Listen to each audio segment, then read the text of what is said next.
So, the big news of the day, or of late last night anyway, is I was right.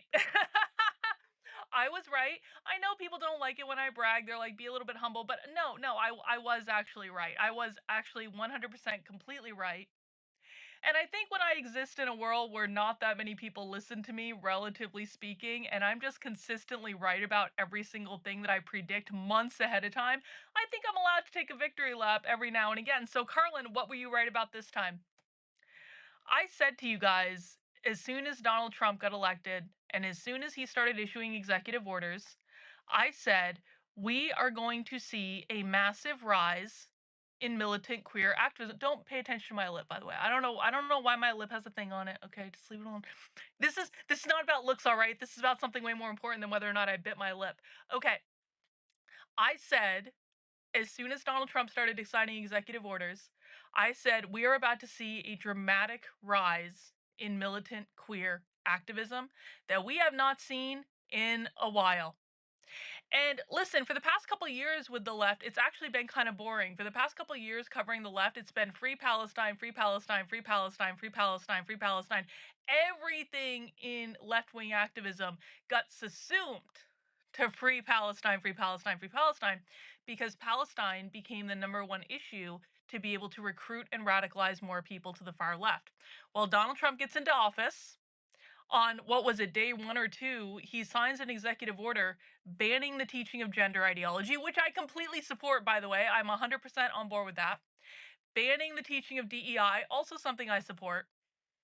But you got to understand that actions have consequences, and the far left took Donald Trump signing those executive orders as a declaration of war. And so if you watched a lot of shows on the right or like listen to a lot of commentators around the early days of Trump's presidency, what they would say is, oh, the left is demoralized, the left has gone away, we've won, they've lost, all this stuff. And I kept trying to tell people, I was like, you guys have no idea what's coming. And people thought that just because they didn't see these giant protests on inauguration day. And there were protests, by the way. There were absolutely protests. They just weren't as massive as they were when Trump got inaugurated the first time. People thought, oh well, the left is done and the Democratic Party is falling apart and yada yada yada. And this is why I always try to emphasize to people there is a massive, massive, massive difference between the Democratic Party and the real far left. The real far left hates the Democratic Party. Antifa is not a wing of the Democratic Party. Antifa hates the Democratic Party. They hate the liberals. They hate the progressives.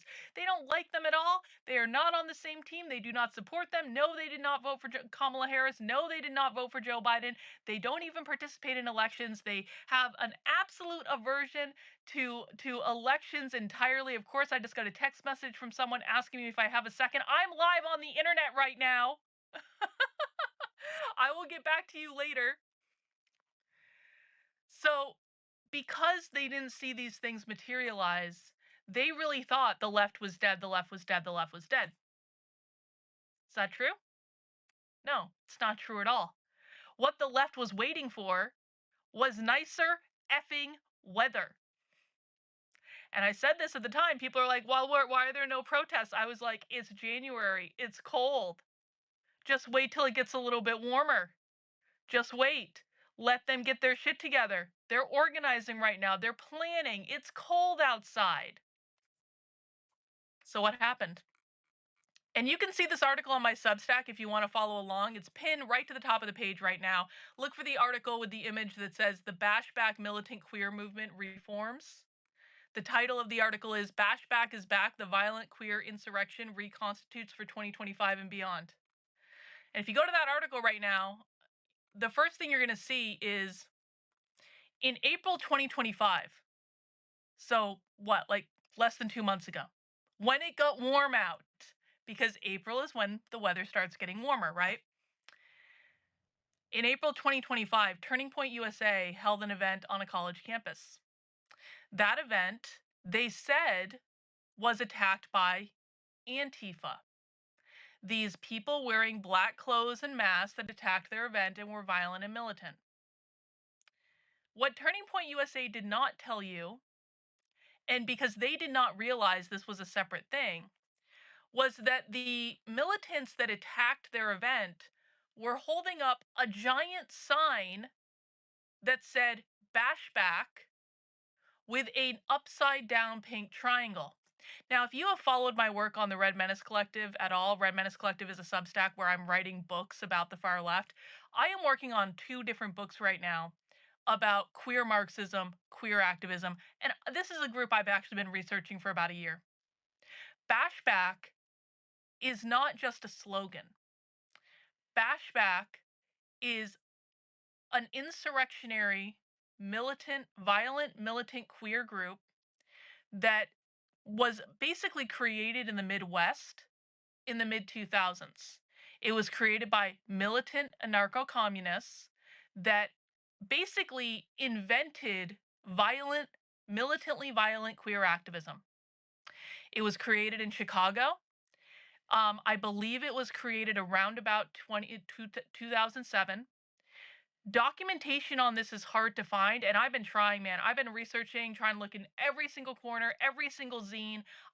Part of the reason I created my queer zine archive, which is zines are the propaganda of the far left and of militant queer activism. Zines are like handmade, hand-produced publications that they photocopy. They look like they're drawn and all this stuff. If you ever want to see a zine, I've covered some zines on the Substack, but just let me know. I've done a whole bunch of stuff about zines. I have a massive zine archive that we've like been combing through because that's one of the best places to look for information about their movements because it's not well documented. It's just not. So I think that Bashback got created in Chicago in 2007 ish. Militant queer activism was really at its height around this period. And the Midwest, for some reason, there were militant queer groups in Milwaukee, in Chicago, in Bloomington, Indiana, in Minneapolis, Minnesota, that whole kind of belt of the Midwest.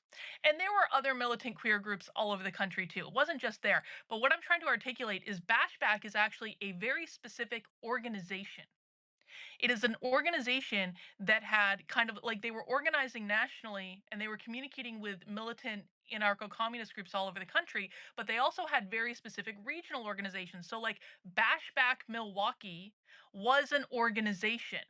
Bashback Chicago was an organization. So this is not exactly the same thing as Antifa. Just like Antifa has organizations, like you have Rose City Antifa, that is an Antifa organization.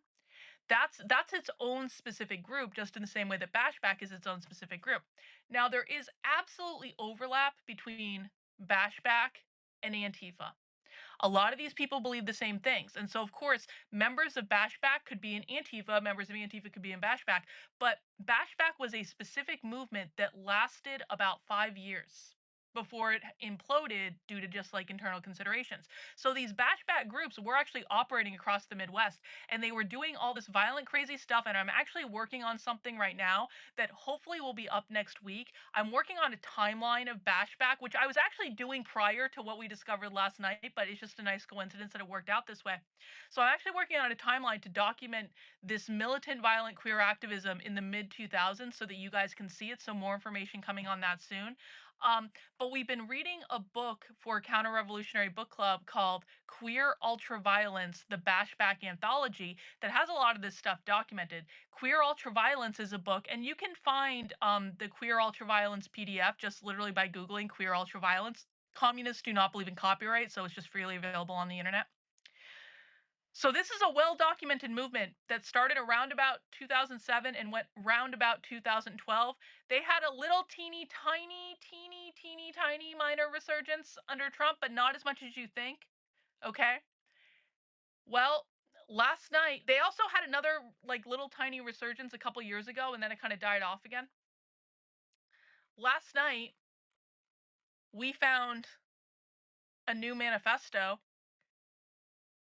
basically saying the Bashback movement's being reconstituted.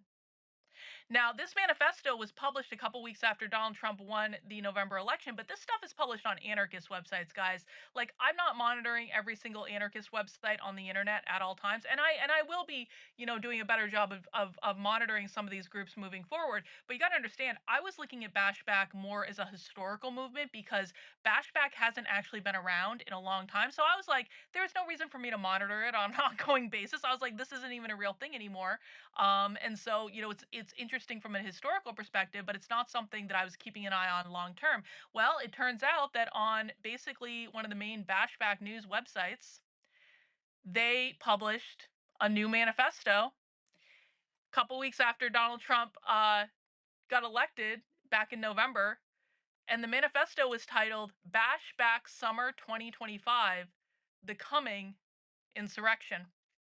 And we just found this manifesto last night. And we have already seen the results. So now we know, and I'm going to read you the manifesto and we're going to talk about what it says. But we already know that this has been put into practice. Like I said, when I first saw this Turning Point USA event in April, and I saw the giant bashback sign with the pink triangle on it, I was like, is that? I said, I was like, that's bashback. That's militant queer Marxism. That's militant queer activism. And then a couple weeks later, the Walkaway campaign, who are a bunch of shill grifters who are not actually accomplishing anything in real life, but they like to make a show on social media. The Walkaway campaign held a rally in Beverly Hills slash West Hollywood, California, where they basically had a march through West Hollywood. If you don't know West Hollywood is like the gay part of Los Angeles, like where all the gays live, while the clubs live, all that stuff. Well, guess what? When the Walkaway movement was having their march through West Hollywood, California, there was another large sign that said "Queers Bash Back." That's the Bash Back movement. This all happened in April last month. So I had seen both of those things, and I was like, it looks like the militant queer activists are actually reconstituting themselves. But even then, even when I saw this stuff happening in April, I didn't realize that this was actually like the official bashback movement that was reconstituting itself. I thought people were just appropriating it. Well, let me read you the Bashback Manifesto, The Coming Insurrection, Summer 2025. And this is available. The full text of the manifesto is available on my Substack. Again, that's Karlyn, KARLYN.substack.com. If you are accessing it, it should be on the homepage like right now as I'm doing this live stream. I will make sure to put a link to it in the podcast notes so that you can find it later if you happen to come across this content later. But I was going to read it to you. If you see the actual text of the manifesto, it is littered with emojis throughout it. And so it can be a little bit difficult to read, and you'll see what I'm talking about if you actually go and look at the text. They actually wrote it just completely littered with emojis. But let me read you what the Bashback organization is now saying. Why don't we declare our own war? An orgy of violence, even slightly expanding the small window of allowed gestures into millions of precincts, burning, writhing together in unlimited grief, unlimited pleasure. There are so many people who feel safe calling for our deaths. They are the ones that should feel that their end is coming because it is. Face to face, the fragility of our enemies is fucking laughable. They put billions of dollars into protecting their fragile egos, their joke little suburban families, militarizing the borders around their sad little sexualities, gender failures, living in constant fear, praying to starve off this inevitable unraveling. The more they attempt to police and groom nature into this arrangement, the more chaos they create. But chaos is our language, not theirs. That's why, in a slightly squatted forest, they imagine us as the Viet Cong. Their fantasies of a trans menace ravaging their safety becomes the manifestation of the next era, our era. In every one of their predatory projections, every law they pass, they beg and beg for us to consume them, to suck the flesh off their bones and spit the remains into a hole, seeping back into the earth. This desire haunts their waking nightmares. We already know via sex work porn searches that the Western man wants to fully submit to us. The more repressed he gets, the more he yearns for us, salivating for trans seed, paying top dollar to suck us off in dark alleys and fuck us in hotel rooms in members only clubs. The more exposure his vulnerabilities, the more opportunities we will find to strike. It's come time for us to declare war. As if it hasn't been declared already. Our eradication announced in an executive order. The time of being humanized by liberals' attempts to normalize and domesticate us is obviously over. This approach has failed a million times, hypnotizing everyone and killing us with the death of 1,000 cuts. It is time for us to remember what it means to be queer and alive. We've lost our sacred thread, the ecstasy of our first anal orgasm, the shallow breaths of our soul awakening the primordial right to our sacred sexualities. We're even losing the thread of intergenerational protection and nurturing of young queer souls, leaving them with a fetishistic internet for a mother, which at best is a panopticon, at worst a police state. Those that come of age in an earlier time experienced wild, chaotic, free spaces and were nurtured by queer elders in real life who fought for our wildness and protection. These spaces have been systematically destroyed by real estate and police fascism, forcing further generations to be raised by Reddit or a middle aged grinder hookup. The remaining spaces converted to expensive cocktail venues and blanched fine art nonprofit spaces. We all know that what we're looking for is not just watching a band or a DJ. It's an orgiastic experience where the sky opens up and everything is possible. Communal ecstasis changes your heart. Our strategy of war, as much as it is to tear holes in rich men's safety, is to also open up these portals, sacred holes in society, that everyone can enter and experience the ecstasy of being a liberated body, someone who opens more holes of their own until all desire for control and order are eroded and consumed by our mutualistic, orgiastic horde. The orb of goddess consciousness, this primordial cosmic urge, this primordial cosmic force urges a time of endless music, endless affection, endless care, endless cooperation, endless violence, and constant expression, expansion. Before you even think about killing yourself, burn every bridge, attack everything, fuck wildly in the woods, get guns. Form a cell, crew, affinity group, gang.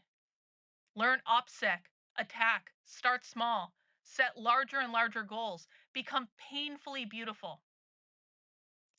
Get good, get really good, get everything. Come find us, May 2025, Los Angeles, Bashback Summer. So, what happened in May 2025? It's May 2025 right now, right? What happened in May 2025 in Los Angeles? Well, guess what? A couple weeks ago, week and a half ago, there was the 9th Los Angeles Anarchist Book Fair. And at the Los Angeles Book Fair, there were a set of vendors that set up tables to be able to organize and hand out their literature and stuff like that. Bashback was listed as one of the vendors. It is an official group. It is its own group. It is its own distinct entity. And there were a whole bunch of other extremely left-wing radical revolutionary groups too. I'm not going to go through all those right now, but I have a list, and you can find again the image in the article on the Substack if you want that list. But yeah, they were on the flyer, Reagan. They're 1, 2, 3, 4, 5. They're in the 6th row on the flyer. They're named explicitly Bashback. So that's what they meant when they said they're reconstituting in Los Angeles in 2025. They started their reconstitution at the Anarchist Book Fair on May 17th and 18th. Now, anarchist book fairs are things that it's not just like a whole bunch of people selling books. It's more like a conference. It's like a weekend event, okay? It's like they have panels, they have discussions, they have organizing meetings. It's where the anarchists go to find each other. It's where the queer anarchists go to find each other. I wish I had fucking known about this 2 weeks ago. I would have actually gone to it. I would have flown to Los Angeles to go to it. But I didn't. And so that's what it is what it is. But I do think there are going to be many more opportunities. I really think that what we're seeing in Seattle, and I know I haven't been covering this on the Substack, but I hope people have been seeing this because there's been excellent coverage from Jonathan Cho, from Andy No, from a whole bunch of people on Twitter. This was all over Fox News, so I'm sure a lot of people saw it. There's been some incidents in Seattle where it looks like Antifa, but I don't think there might be overlap with Antifa, but I'm almost positive that Bashback is involved in what's going on in Seattle with the disruption and the attacks of the Christian concert. So that's been covered a lot of places, but I don't think it's necessarily being covered as accurately as it could be. But so I do think that there is a not insignificant chance that what we're seeing in Seattle is connected to the reconstitution of Bashback as an organized entity. I want to just go through parts of their manifesto again. I know some people in the chat asked me to read parts of it again. The manifesto is, of course, very esoteric. It's very flowery. The far left has a very specific way that they write these things where it has a cadence, it has its own flow, stuff like that. There's a lot of flowery things, there's a lot of allegory. Some of the things they're saying specifically to shock you, don't get distracted by the things that they're saying to shock you. But I do want to just highlight a couple things. They start off the manifesto. Why don't we declare our own war?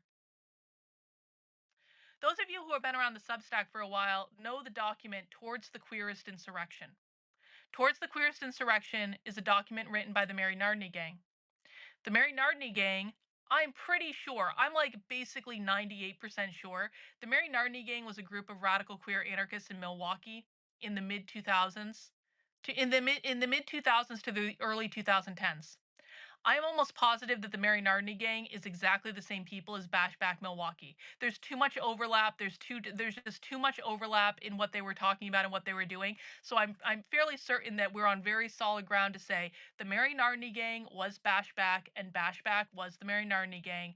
And I used to kind of separate them in my head, but I've seen again, this is really difficult because a lot of this stuff is just not documented. There's not, but there's enough circumstantial evidence in terms of like they're showing up in the same places, they're talking about the same ideas. I'm pretty sure the people who edited the queer ultraviolence book that we're reading, the Bashback anthology, I'm pretty sure those people were in the Mary Nardini Gang, especially because the pictures in the book look like they're the Mary Nardini Gang.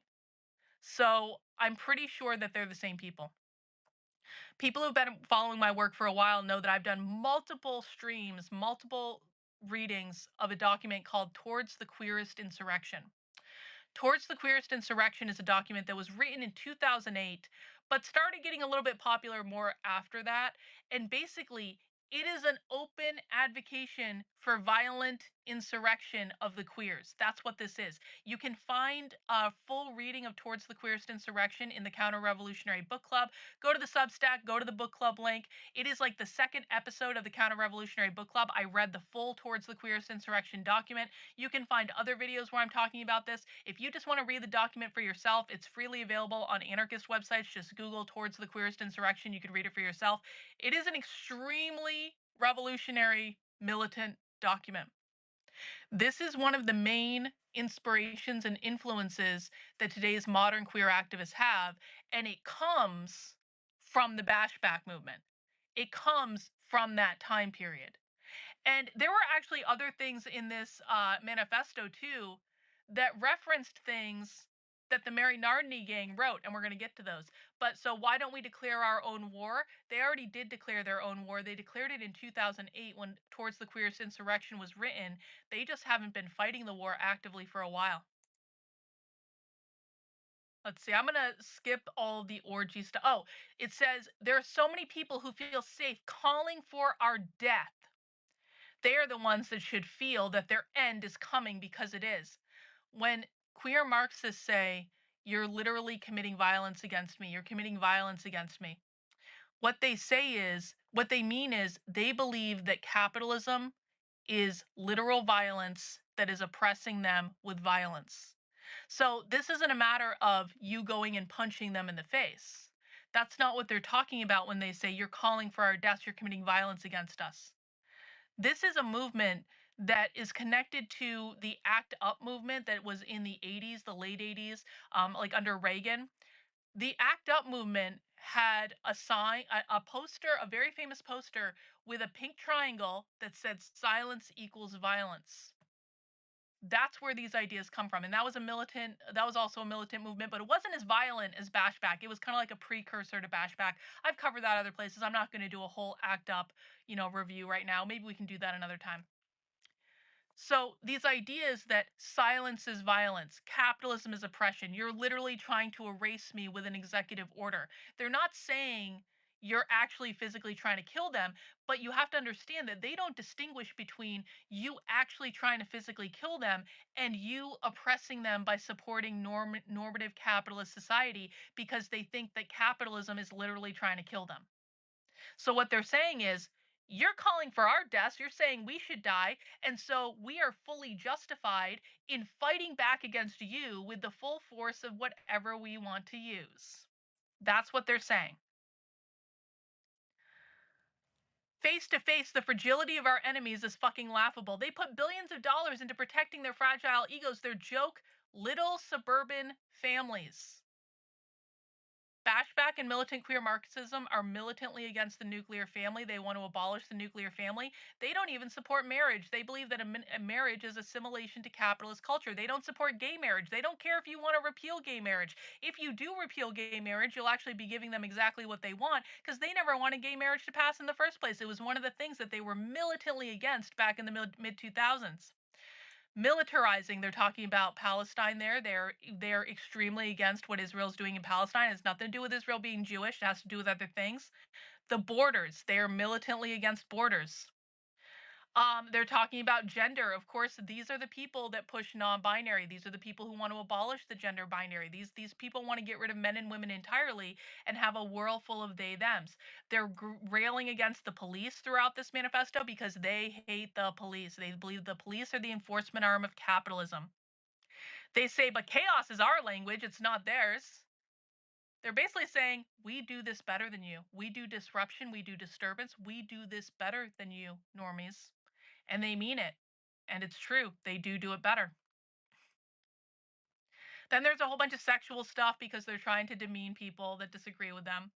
One of the lines that really stood out to me, here it is. It's time for us to declare war, as if it hasn't been declared already. Our eradication announced in an executive order.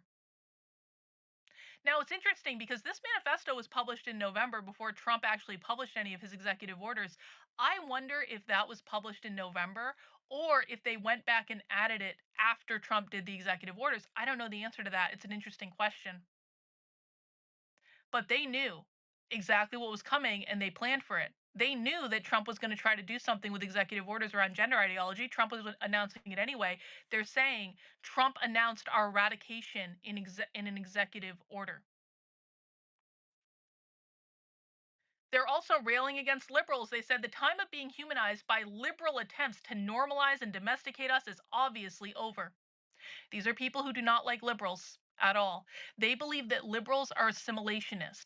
Bashback, queer Marxism, they are vehemently anti assimilationists. Assimilation means capitalism. It means the norms that uphold capitalism. It means getting married and being in a monogamous two-person relationship and settling down and having kids and buying a house and being accepted in corporate America. That's all assimilation to them. They all vehemently oppose assimilation. So this is where the term homonormativity comes in. Homonormativity is basically their insult to gay people who get married, who have kids, who buy a house, who try to just get a real job in corporate America, whatever. They believe those gay people are committing homonormativity. They're not on this. They're not on the same team. They denounce them. Homonormativity is a slur. So they're saying these fucking liberals.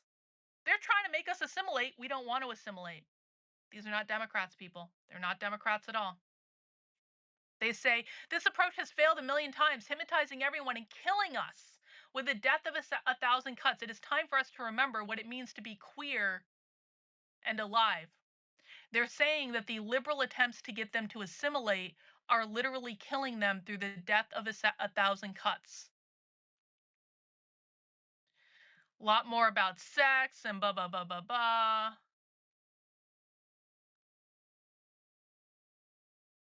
Our strategy of war, as much as it is to tear holes in rich men's safety, is also to open up these portals, sacred holes of society, where everyone can enter and experience the ecstasy of being a liberating body, someone who opens up more holes of their own until all desire for control and order are eroded and consumed by the mutualistic orgiastic horde. Bashback uses a ton of sex analogies. Now, they're not always, it's a weird thing, right? Because I think that it might be easy for people on the right to look at these people and say, oh, they're just like overtly sexual. They just want to get laid, whatever. It's not really that simple. They use sex as a political statement. Carrie says it sounds demonic. This is not demonic. This is not Satanism. You have to rein this in from the influence of like how like you have to detach your preconceived notions from what this is. Otherwise, you're not going to understand it. This is not satanic. They are using sex as a political statement. They are using sex to indicate all the ways in which society tries to control them and all the ways in which they're going to rebel against it. It's a political statement. If you actually are around these people, you find their sexual energy is actually very, very low, which is ironic because they talk about sex all the time. They talk about all the sex they're having, all the things they're doing, being in these polyamorous relationships where they're more, but like their sex energy is actually very, very low. And if you actually talk to them, you find out they spend more time talking about sex than actually having sex. So it's not really about the sex itself. It's not about the pleasures of the body. It's not about any of those things. It's not about any sort of ritual or satanic thing that they're doing. They're using it to make a political statement and to use it to shock people with the imagery more than they are actually out there doing this. Is my opinion on it.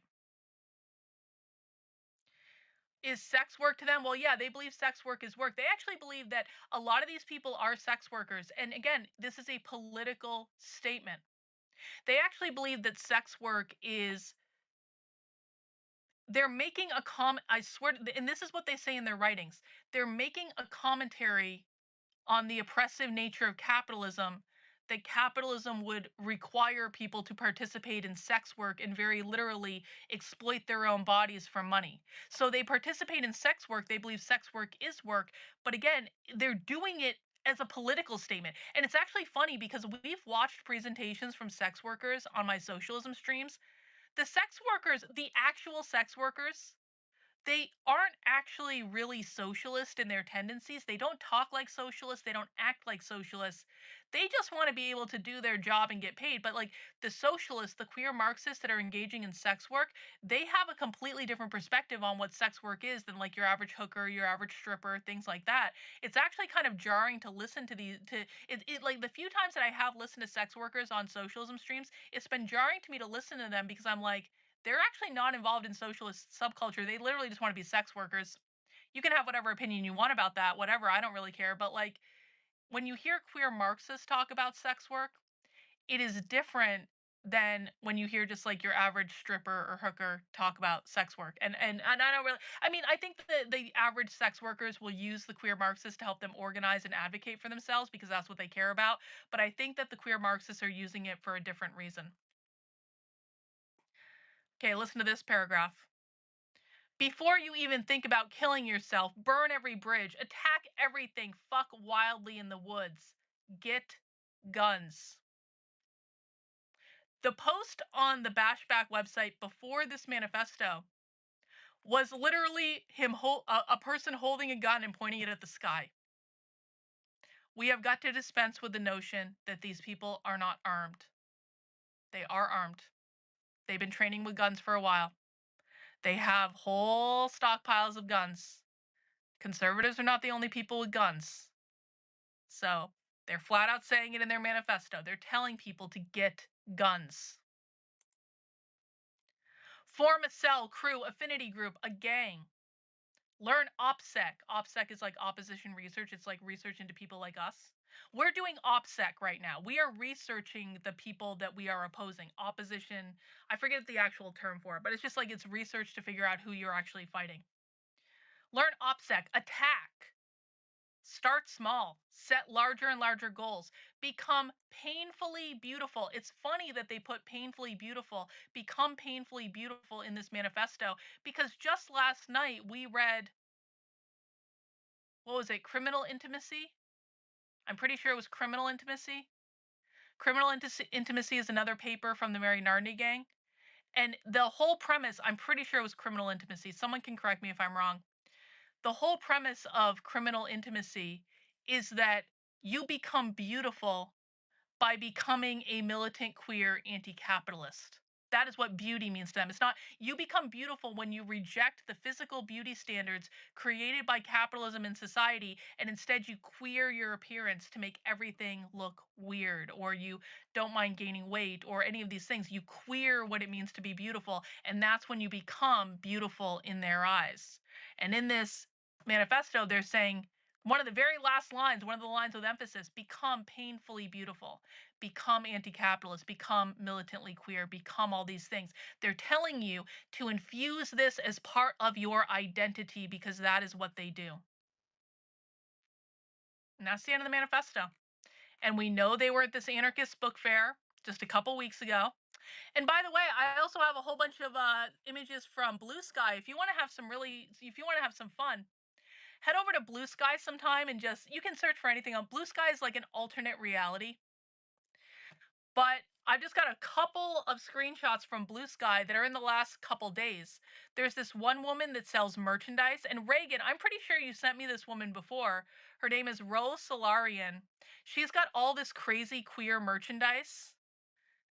And was it a gay? Yes, it was a gay. Oh, what is it to become beautiful? That's what it is. What is it? So that Mary Narni gang thing, it's not criminal intimacy, is what it means to become beautiful. A gang of criminal queers. That's it. Thank you. It's in the Queer Ultraviolence book. I just couldn't remember which one it was. So there's this one woman on Blue Sky who owns a clothing company that actually has as their tagline "queer as in fuck you." Queer as in fuck you is a song. I've covered that on the Substack. You can find the video "Queer as in Fuck You" on the Substack. That's an actual song by a militant queer band. She's got merchandise around it 10 years after that song was produced. And she made this post on Blue Sky. I completely overhauled my store in preparation for this year's Pride. Last year was gay as in happy. This year is queer as in fuck you, is her theme for Pride. I made these for the Bash Back Angry Queers. They have a whole merchandise line, guys. There was another image on Blue Sky. This is from a couple days ago of a sign in Baltimore, and it's got an upside down triangle with the trans flag in it. It's got a bunch of arrows. The sign says, "Fuck off fash. These queers bash back. No fascist scum in Baltimore." This is from 2 days ago. And some guy posted on Blue Sky and says, "Here's a memorial to remember that this country is forgetting our trans military members, and I refuse to fly a fascist American flag. The soldier you claim to memorialize have died for nothing right now. I hope you think about that amongst your nationalistic flag waving bullshit today." And it's a bashback sign in Baltimore right now. 3 days ago, Queer Marxist posted on Blue Sky, "MAGA seen on the streets of WeHo ahead of Pride trying to instigate." WeHo is West Hollywood. "Several chuds in fash hats seen by my neighbors and myself trying to talk. I monitor local right-wing socials, and I don't know of anything going down on Pride, but let this be a warning and let's be on the lookout. Remember, queers bash back." Couple weeks ago on Blue Sky, Pride Month begins in 3 weeks with MAGA emboldened by the absolute refusal to ever hold them accountable for anything. We will have to take care of ourselves. You don't have one. If you don't have one already, get your CHL. What is that? What does CHL mean? Do we think that has to do with guns? I bet that has to do with guns, doesn't it? Do not escalate confrontations, but don't be afraid to bash back. And in this, he's got an image of a Queer Nation banner and protest in this image. And again, you can find all this on, if you want to see these images, it's right on the homepage of my Substack right now, Karlyn, Karlyn.substack.com. You can go and see it. Queer Nation, this is one of those, again, precursor movements that was in the early 2000s. So this is one of the things that came right before the bashback movement. And one of the most alarming posts that I saw from May 7th, 2025, don't bash back, shoot first. Reagan said in the chat, Reagan looked up what CHL is because that guy said to people in West Hollywood, go like get your CHL. CHL means concealed handgun license. So they do have guns. So this last post says, don't bash back, shoot first. Here's what I think this all means. We are about to enter into Pride Month. Bashback actually has a history of protesting Pride events. Not because of anything conservatives are doing, but Bashback, back in the day, and I've actually seen pictures of this, they protested Pride events because they thought that Pride events were corporate and too capitalistic, and they were personally offended that the gay people running the Pride event were pushing these assimilationist strategies through the Pride event, whereas queer Marxists never wanted to be assimilationists. They did not support the Pride events. We're about to enter into Pride Month. Queer Marxists believe that Pride Month is an example of rainbow capitalism. They don't like it.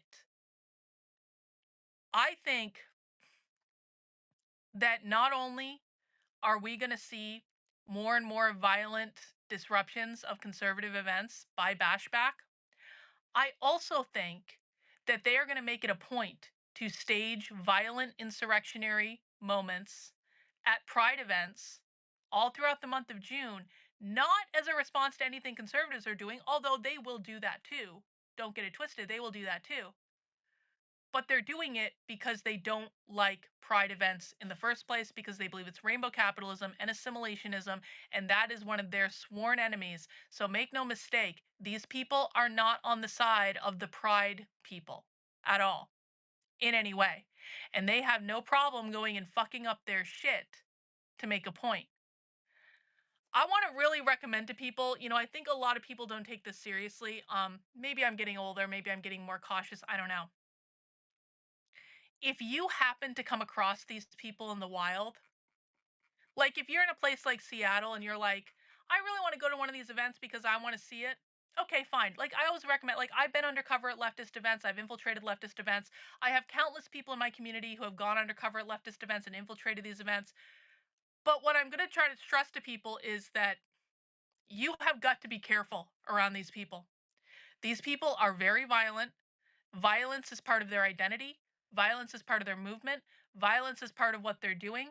They know explicitly what they're doing. They're not mentally ill. They're not mentally ill. They have a very specific vision of the world that is completely anti-assimilationist, completely anti-normative, completely anti-capitalist. They want a queer uprising, a queer dictatorship, as it were. They are not your friend. They are not going to be nice to you. They are going to try to hurt you if you give them the opportunity. And so, if you're going to go to any of these events or you find yourself around these people at all, you have got to be careful and you've got to take this seriously. And I know that a lot of people on the right don't take this seriously. I know I can actually see conservatives in my head right now going, yeah, they don't have the gut, we have the gut, and they don't take this seriously. And then they go to one of these events and they get the shit kicked out of them, and they wonder why, because you didn't take this seriously.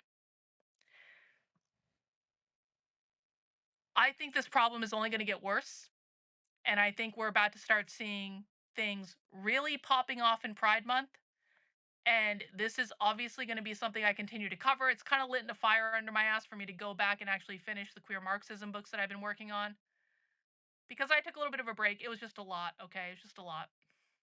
I do the best I can sometimes, but sometimes even I get overwhelmed with this stuff, and it's been a lot. I've had a lot of stuff going on, okay? But I do need to finish these books because I really do think that people need to understand this ideology. This is not the Democrats. This is not the liberals. This is not the progressives. This is not BLM. This is overlapped with Antifa, but it's a different thing. It's a different monster. And I actually think what happened is, honestly, I think what happened is Antifa got co-opted by Bashback.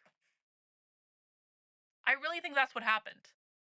I think that after the demise of Bashback, the people that were involved in Bashback moved into Antifa because this was the new place to go. It was the new group that they could be involved in. Bashback wasn't operating anymore. So I think that Bashback co-opted Antifa. And that should worry everyone, because it means that Bashback is the source of the problem. Antifa is not the source. Bashback is the source. Well, Antifa has a different set of problems. I'm not going to say Antifa is innocent. Antifa is not innocent. Antifa is violent and absurd in their own right. But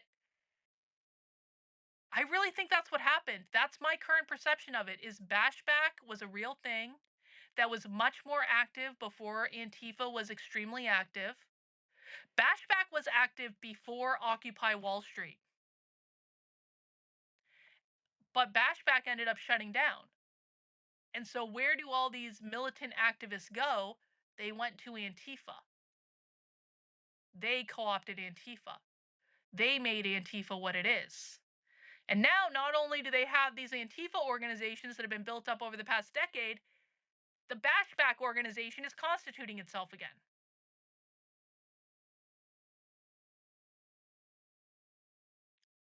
Be careful if you're around these people. I mean this. Von Cassidy says, is it safe to say they've given up on political change? They never believed in political change in the first place. This is something you guys have got to really... Will you guys please listen to me? I've explained this. I feel like I've explained this like thousands of times, and no one listens to me.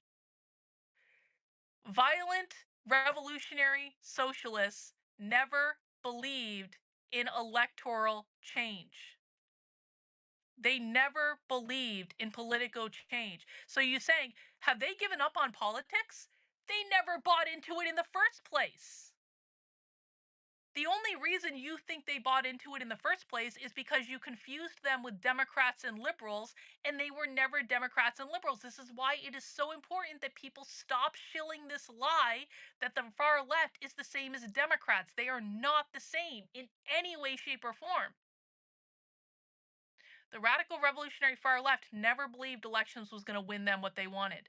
They were always about violently overthrowing the system. It was always about violent revolution. Always. They do not participate in elections. They do not vote for Kamala Harris. Because this is what I hear all the time.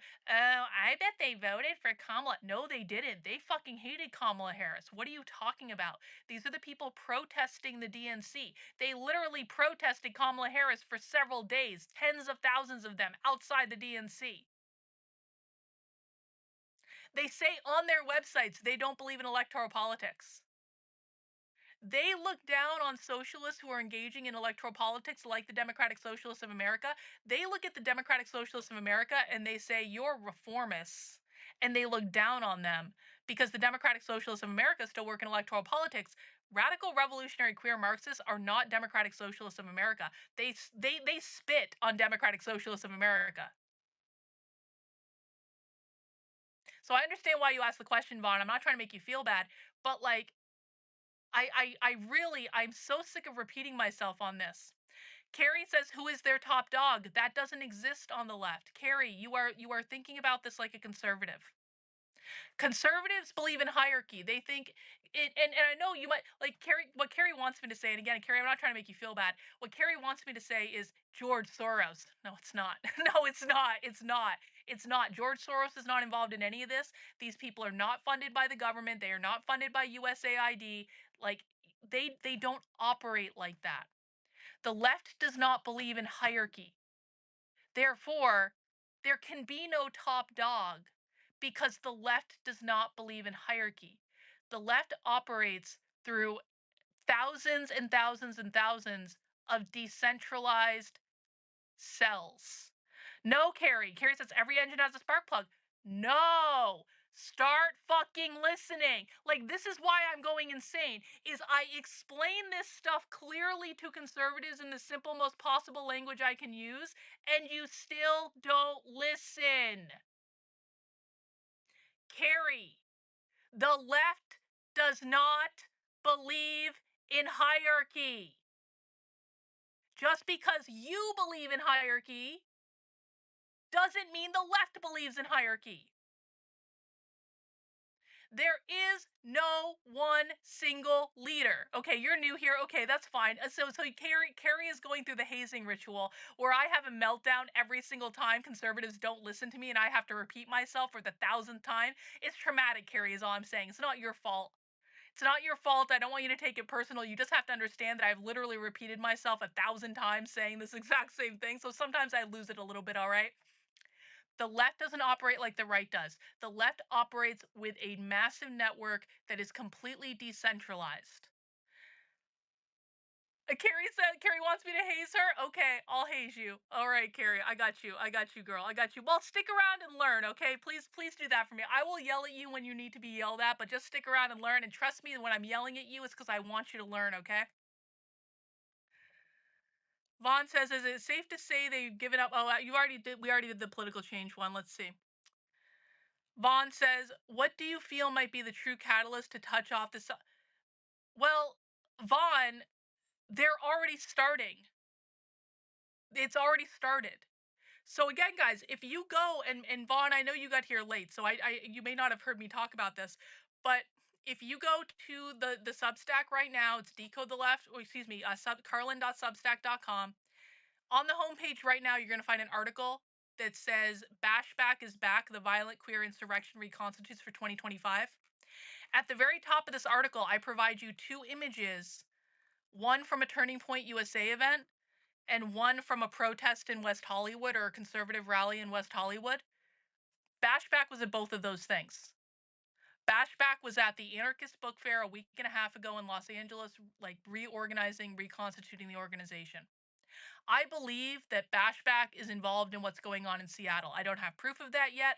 I'm talking to people who are in Seattle who are covering it, saying, if you see this, let me know. If you see that, let me know. I actually have pretty good relationships with all the people in Seattle that are covering this stuff, or most of them anyway. So I feel very confident that and I also have community members in Seattle too that sometimes go to this stuff. So I actually feel pretty confident that if it ends up being Bashback that's involved in this stuff in Seattle, we're going to be able to know about it. But the point is, it's already started. They're already doing it. So it's not going to be one event, one catalyst. It's already started. And this is the thing too, is conservatives seem to think it's like, you guys seem to think that it takes one big event to spark everything off. It doesn't take one big event. What it takes is a small group of people organizing every single day, hosting small events, then hosting bigger events, then getting more people involved, then going and recruiting more people to their cause. These things don't blow up out of nowhere. They are organized. That's not to say they're paid protesters, because they're not paid protesters, but they are organized. They are cohesive. They are not mentally ill. They plan all of this stuff meticulously. And they do this without you guys ever even knowing what they're doing, because they're not announcing a lot of this stuff on the internet. And then they just show up. And they're already showing up. They showed up at a Turning Point USA event with a giant fuck off sign that said Bashback with a pink triangle on it. They showed up in West Hollywood with a giant sign that said Queers Bashback and all sorts of symbolism on it.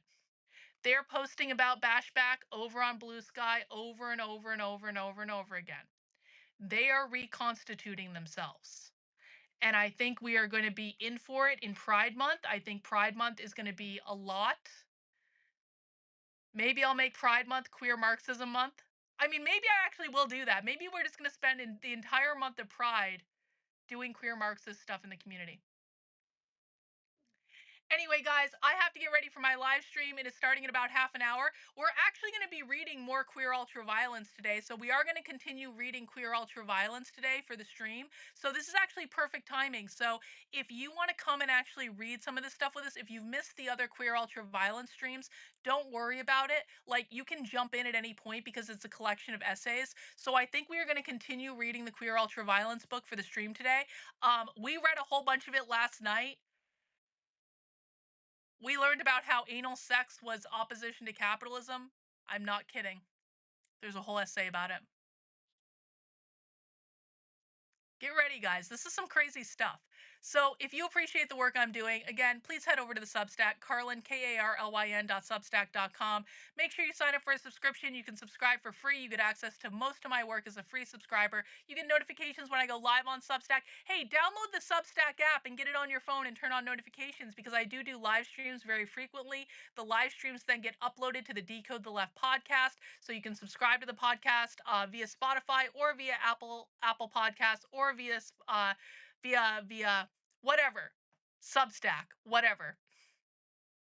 Welcome, Carrie, to the community. Congratulations on surviving your first hazing ritual. Hazing rituals are necessary because we need people who are serious here. And thank you, Vaughn, for being receptive to my answers and being a little bit antagonistic when I was answering you. See, I appreciate that. We have a this is a balanced relationship. All right, guys, I'm gonna head out now. I'll be streaming on YouTube, Rumble, and X in about half an hour, where we'll be reading more queer ultraviolence, and come and see what it is, and prepare to have your mind blown.